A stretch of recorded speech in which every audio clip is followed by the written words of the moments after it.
नमस्कार मित्रांनो, तुम्हा सर्वांचे तुमच्याच यूट्यूब चॅनलवरती पुन्हा एकदा सहर्ष स्वागत। मित्रांनो, पंतप्रधान सूर्यघर मोफत वीज योजनेला मुंबईच्या भांडूप परिमंडळामध्ये चांगला प्रतिसाद मिळालेला आहे।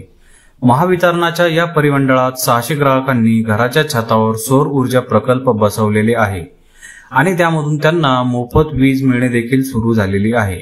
यामध्ये ठाणे शहरात 53 तर वाशीमध्ये 150 आणि पेनमध्ये 397 अशा एकूण 600 इतक्या ग्राहकांनी सौर वीज मिळवण्यास सुरुवात केलेली आहे। त्यामुळे विजेचे बिल बचत झालेले आहे।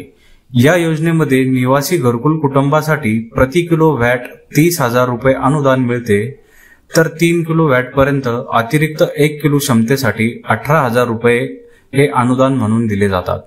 ही योजना फायद्याची असल्यामुळे नागरी भागात देखील ग्राहकांचा ओढा सौर ऊर्जेकडे वाढत आहे। महायुती सरकारमुळे विजेचे बिलाची जी बचत आहे ती होत आहे। तर मित्रांनो, पंतप्रधान सूर्यघर योजनेला लोकांकडून उदंड प्रतिसाद मिळत आहे। याबद्दल आपल्याला काय वाटतं? आपली प्रतिक्रिया नक्कीच